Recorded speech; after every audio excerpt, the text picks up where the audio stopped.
আসসালামু আলাইকুম প্রিয় দর্শক, আপনাদের সকলকে আমন্ত্রণ জানাচ্ছি অন্য মঞ্চের আলাপচারিতায়। শরীফ ওসমান হাদির হত্যার ঘটনা নিয়ে তুলকালাম চলছে বাংলাদেশে। এমন নয় যে হাদি বড় মাপের কোনো রাজনৈতিক নেতা। যতদূর জেনেছি তিনি এখনো মরেননি, তবে অবস্থা খুবই খারাপ। কেউ বলছে তিনি বেঁচে আছেন, কারো মতে মরে গেছেন। অনেকটা বেগম খালেদা জিয়ার পরিস্থিতি। জানি না হাদি এবং খালেদা জিয়ার দুইজনের দুই রাজনৈতিক দল 16ই ডিসেম্বরের জন্য অপেক্ষা করছে কি না। যদি 16ই ডিসেম্বর খালেদা জিয়ার ব্যাপারে খারাপ কোনো খবর আসে, তাতে বিএনপি দলের লাভ কমিয়ে দেবে হাদির খারাপ খবরটা। কারণ অনেকেই বলছে যে হাদির মৃত্যুর পেছনে আছে বিএনপির হাত। আবার এর সাথে আরো বলছে ভারতের হাত, আওয়ামী লীগের হাত এবং আরো অনেকের হাত। আমাদের আজকের এখনকার আলোচনা হাদিকে নিয়ে।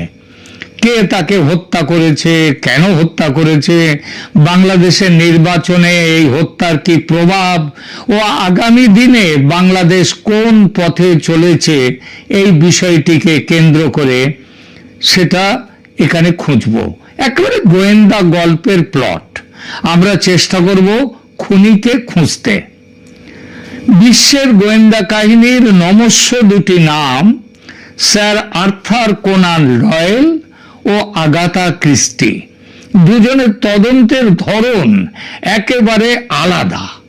শার্লক হোমসের পদ্ধতির মূল ভিত্তি হল প্রখর পর্যবেক্ষণ এবং নিখুঁত যুক্তি নির্ভর অনুমান।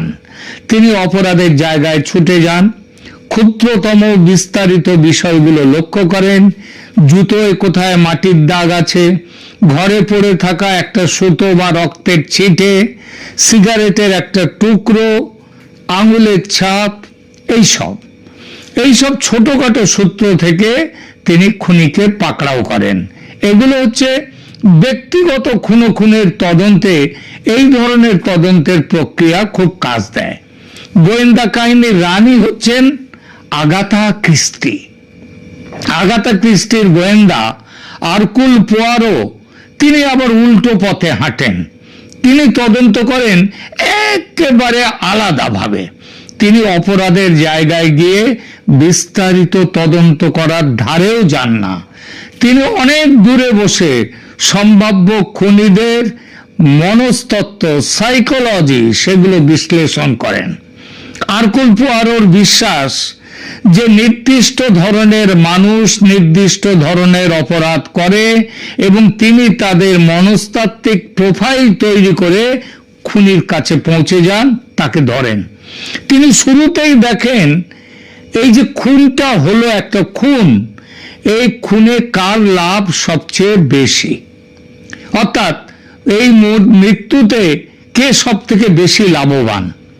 ইংরেজিতে যাকে বলে কুই বোনো, মানে কার সবচেয়ে বেশি লাভ। শার্লক হোমসের লাইন এই খুনের কিনারায় কাজ দেবে না যেভাবে হাদিকে হত্যা করা হয়েছে। কারণ ঘটনাস্থলে গিয়ে কোনো বিশ্লেষণ করার সুযোগ এখানে নেই।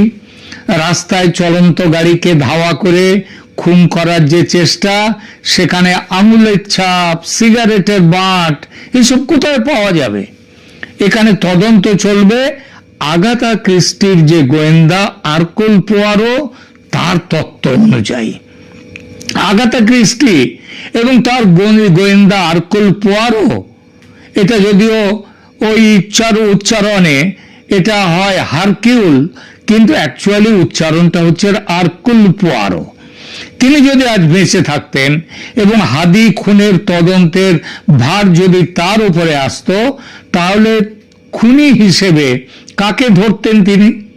দুর্ভাগ্য, আগাথা ক্রিস্টি আজ বেঁচে নেই, আর তার গোয়েন্দা আরকুল পোয়ারোকেও তাই পাওয়া যাবে না। কিন্তু তারা না থাকলেও তাদের চিন্তাধারা বা থট প্রসেস, সেটা তো আছে পৃথিবীতে এবং ভালোভাবেই আছে।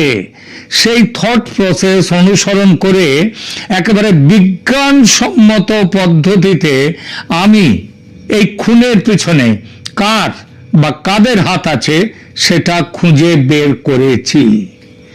আষাঢ়ে গল্প ভাববেন না, এবং আষাঢ়ে গল্প না ভেবে শেষ পর্যন্ত সঙ্গে থাকুন, শুনুন আমার বিশ্লেষণ। বিরোধ থাকলে স্পষ্ট জানান, ভদ্র ভাষায় ভালোভাবে, এবং যদি আমাকে পছন্দ করেন, আমার এই ধারণা আমি যে জায়গায় পৌঁছচ্ছি, তাহলে সেটাও লিখে জানান। এই প্রসঙ্গে একটা কথা বলি, আমি কিন্তু আগাথা ক্রিস্টির অসম্ভব রকমের ভক্ত সেই ছেলেবেলা থেকে। আর এই কদিন হাসপাতালের শয্যায় শুয়ে এই হত্যাকাণ্ডের পেছনে কে বা কারা থাকতে পারে সেটা নিয়ে অনেক ভাবনা চিন্তা করে তবে আজকের এই সিদ্ধান্তে পৌঁছেছি, যেটা আপনাদেরকে বলবো। শরীর থেকে গল ব্লাডারটি সফলভাবে বিসর্জন দিয়ে আপনাদের শুভেচ্ছায় হাসপাতাল থেকে বাড়ি ফিরে প্রথমেই আপনাদের কাছে নিয়ে এলাম হাদি কাণ্ডে আমার বিশ্লেষণ। এই কাজ করতে গেলে হাদির পরিচয় নিয়ে দু কথা বলতে হয়। প্রথমে বাংলাদেশের সমসাময়িক রাজনৈতিক প্রেক্ষাপটে ইনকিলাব মঞ্চ এবং এর অন্যতম নেতা মুখপাত্র শরীফ ওসমান হাদি অত্যন্ত আলোচিত এবং বিতর্কিত একটি নাম। তার রাজনীতি দাঁড়িয়ে আছে দুইটি বিষয়ের ওপর, তীব্র ভারত বিরোধিতা ও ভীষণ রকমের আওয়ামী লীগ বিরোধিতা। মুখে অশ্লীল কথার ফুলঝুরি ও বাংলাদেশকে পাকিস্তানের উপনিবেশে পরিণত করার যে রাজনীতি বর্তমানে বাংলাদেশে চলছে, ওসমান হাদি সেই রাজনীতির বড়সড় সমর্থকও বলতে পারেন, নেতাও বলতে পারেন।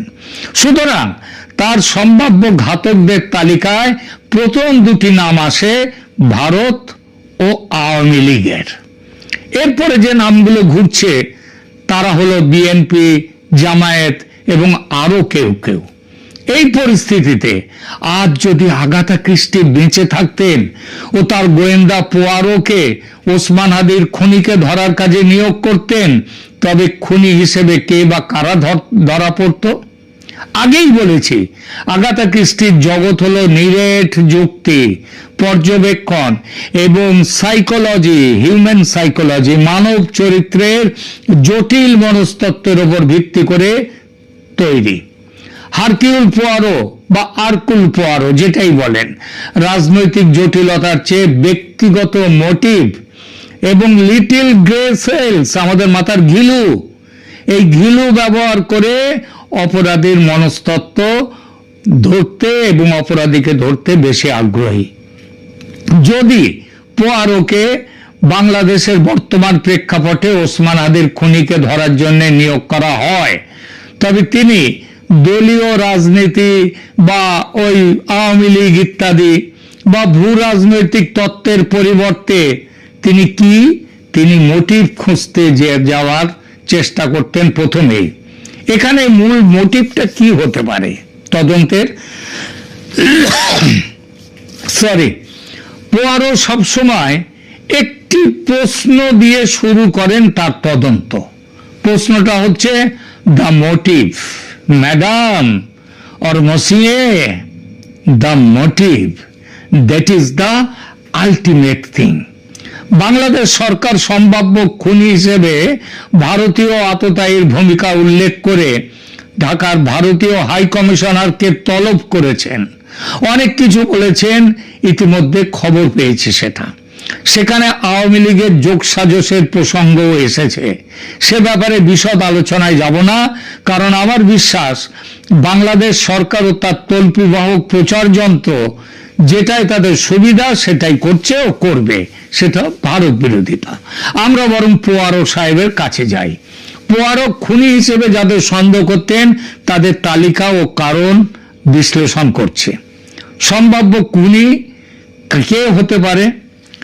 এক, ব্যক্তিগত স্তরের উচ্চাকাঙ্ক্ষী যারা, তার বলা যায় কি the man or woman next ডোর, অর্থাৎ ওনার কাছের লোকরা, যারা লোভ বা ঈর্ষা তার বশে এই খুনটা করতে পারেন।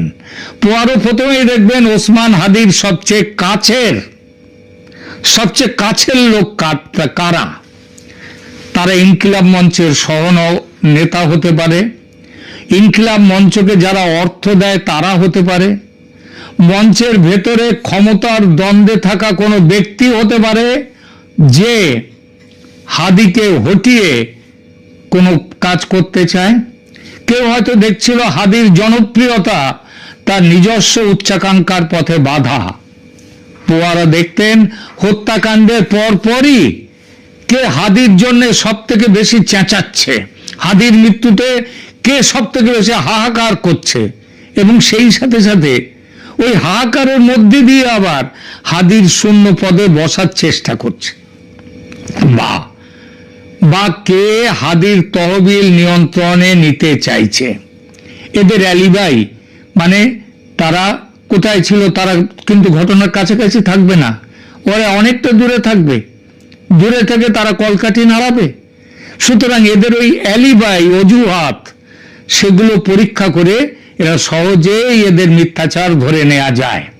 দ্বিতীয় মোটিভ কাদের থাকতে পারে, যে যাদের ভয় অথবা চরম সুরক্ষা, ফিয়ার অর এক্সট্রিম প্রোটেকশন, এমন কেউ যিনি মনে করতেন ওসমান হাদি তার ব্যক্তিগত জীবনের কোনো গোপনীয়তা ফাঁস করে দিতে পারে।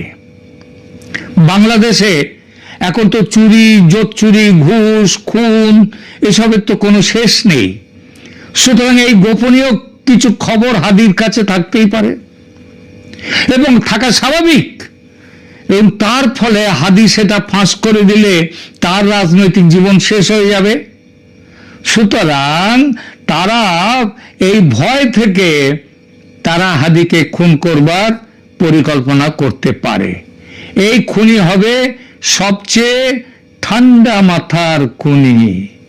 পোয়ারো সাহেব আগাথা ক্রিস্টির গোয়েন্দা, তিনি প্রথমে এতক্ষণে দেখে ফেলতেন খুনের দিন কে এমন ভাবে দূরে ছিল যাতে সন্দেহ করা না যায়, কিন্তু যার অ্যাক্সেস হাদির কাছে যাওয়ার সুযোগ ছিল। পোয়ারোর যে হিউম্যান সাইকোলজি, এই আপাত নির্দোষ মানে যে বন্ধু হাদির সব থেকে নিজেকে নির্দোষ বলছে, ভাব দেখাচ্ছে, সেই হয়তো আসল খুনি। 3 নম্বর আর একটা মোটিভ কি হতে পারে, সেটা হচ্ছে আদর্শগত বিশুদ্ধতার প্রশ্ন। কোনো রাজনৈতিক দল নয়, বরং ওই দলের কোনো সদস্য যিনি মনে করেন হাদি তার আদর্শের সাথে আপোষ করছে বা খুব কঠোর হচ্ছে অথবা যথেষ্ট কঠোর নয়, প্রতিপক্ষের সাথে তার ব্যবহার আরো তার মনের মতো হচ্ছে না, তিনি এই হত্যাকাণ্ড তিনিও করতে পারেন। এই খুনি আবেগপ্রবণ হবে এবং এরা ভুল করতে বাধ্য।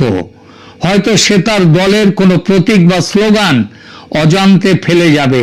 পোয়ারো ওই ফলস ফ্ল্যাগ বলে একটা জিনিস আছে, মানে হচ্ছে কি জানেন তো, মানে ফলস ফ্ল্যাগ মানে সামনে একটা জিনিসকে দেখানো, সেটা কিন্তু আসল ঘটনা নয়, আসলকে চাপা দেওয়ার জন্যে একটা মিথ্যেকে সামনে রেখে দেয়া। পোয়ারো আগে খুঁজতেন ওই পাবলিক যেটা বলছে না, এ খুন করতে পারে, ও খুন করতে পারে, সে খুন করতে পারে, পোয়ারো সেদিকে যাবেন না, তিনি যাবেন সম্পূর্ণ উল্টো দিকে। আর এইবার আসি, তাহলে বোঝাই গেল যে কারা কারা খুনের মধ্যে থাকতে পারে। এরপরে আসি কেন পোয়ারো বড় দলগুলোকে, ওই যেমন বলা হচ্ছে জামাতের কথা, আওয়ামী লীগের কথা, বিএনপির কথা, এগুলোকে আমলই দিতেন না পোয়ারো মানে আগাথা ক্রিস্টি। কারণটা হচ্ছে কি, ডিপ স্টেটের তত্ত্বকে গুরুত্ব তা দেওয়ার মতো নয় যতটা তিনি দেবেন ব্যক্তির মোটিভকে, উদ্দেশ্যকে। তিনি বিশ্বাস করতেন বড় অপরাধও শেষ পর্যন্ত মানুষের ছোট ছোট দুর্বলতা থেকে আসে। অনেক খুন হয়ে যায় তার মানে কারণটা কিন্তু অনেক ছোট ছোট কারণের মধ্যে। যদি আওয়ামী লীগ, ভারত বা জামাত এই কাজটি করত, তবে তারা এটা করত নিখুঁত ভাবে, কোনো প্রমাণ থাকতো না। বাংলাদেশে গত 1-2 মাসের মধ্যে অন্তত 30 জন বিদেশি গুপ্তচর খুন হয়েছে। কে খুন করেছে, কিভাবে খুন করেছে? তার মধ্যে আমেরিকার গুপ্তচর আছে, পাকিস্তানের গুপ্তচর আছে, তুরস্কের গুপ্তচর আছে। একটা গুপ্তচরের ব্যাপারে, খুনের ব্যাপারে একজনকেও ধরা যায়নি। কেন? কারণ সে খুনগুলো করেছে অনেক বড় মাথা। তারা এত নিখুঁত ভাবে করেছে সেই সব হত্যাকাণ্ড যে 31 জন খুন হয়েছে, একজনকেও গ্রেপ্তার করা যায়নি। এসব হত্যাকাণ্ডে যদি একটু ভুল হতো বা মোটিভের ছাপ থাকতো, পোয়ারো কিন্তু ধরে ফেলতেন। কিন্তু কোনোখানে ব্যক্তিগত মোটিভ বা সামান্য ভুল নেই। তাহলে সেই জন্যই তো কেউ ধরা পড়েনি ওই কাণ্ডগুলোতে। তাহলে হাদি কাণ্ডে পোয়ারোর চূড়ান্ত রায় কি হতে পারে? Who is the unexpected villain? এমন খলনায়ক যাকে কেউ আশাই করেনি যে খুন করতে পারে। পোয়ারোর বহু কাহিনীর অভিজ্ঞতা বলে যে খুনি তাকে কেউ সন্দেহ করে না। পোয়ারো প্রথমেই ঘোষণা করতেন কি, মসিয়ে, the crime was not political, it was personal, dressed up in the cloak of politics. The motive was not for the good of the revolution, but for the control of the funds or the love of the leadership position. কি এর অর্থ? অর্থটা হচ্ছে, মহাশয় বা মহাশয়া, অপরাধটি রাজনৈতিক নয়, এটা ব্যক্তিগত। রাজনীতির আড়ালে ঢাকা রয়েছে। এর উদ্দেশ্য এই দেশের মঙ্গল নয়, বিপ্লবের মঙ্গল নয়, বরং তহবিল নিয়ন্ত্রণ করা বা নেতৃত্ব পদের লোভে এই খুন করা হয়েছে। পোয়ারো তদন্তের শেষে খুনি হিসেবে ধরা পড়তো ওই ইনকিলাব মঞ্চের একেবারে কাছের কেউ। হতে পারে মঞ্চের কোষাধ্যক্ষ, যিনি অর্থ আত্মসাতের ভয়ে ছিলেন, অথবা হাদির সেকেন্ড ইন কমান্ড, যিনি হাদির ছায়ায় থাকতে থাকতে বিরক্ত হয়ে গিয়েছিলেন, ভেবেছিলেন একে খুন করে আমি জায়গাটা দখল করব। রাজনৈতিক জটিলতাকে ব্যবহার করে ব্যক্তিগত লোভ চরিতার্থ করাই এই মার্ডারের মূল মোটিভ। এই খুনি এমনও হতে পারে যে হাদির কাছের লোক হয়ে হাদিকে হত্যার সুপারি নিয়েছে বাংলাদেশের ভেতরের কোন ব্যক্তির কাছ থেকে, ভারতের কাছ থেকেও নয়, আওয়ামী লীগের কাছ থেকেও নয়। বাংলাদেশের গোয়েন্দাদের যেটুকু সুনাম আগে ছিল, সেই সুনাম ইউনূসের আমলে মোটামুটি শেষ। সুতরাং এরা কেউ বলবে খুনি খুন করে পালিয়ে গেছে ভারতে, ভারত তাকে ফেরত পাঠাক এক্ষুনি, এইটা আবার বলেছে, এই দাবি করেছে ইউনূস সরকার। আবার ওই সরকারেরই পুলিশ আবার বলছে এমন কেউ ভারতে পালাতে পারেনি, তারা দেশেই আছে। সুতরাং গুজব চলতেই থাকবে, আর খুনি থাকবে অধরা। কারণ বাংলাদেশ সরকার চায় যে এই খুনি ধরা যাতে না পড়ে। কারণটা হচ্ছে, অনেক কারণ তাদের আছে, নির্বাচন পেছানো তাদের একটা বড় কারণ, এছাড়াও আরো কারণ। ধন্যবাদ।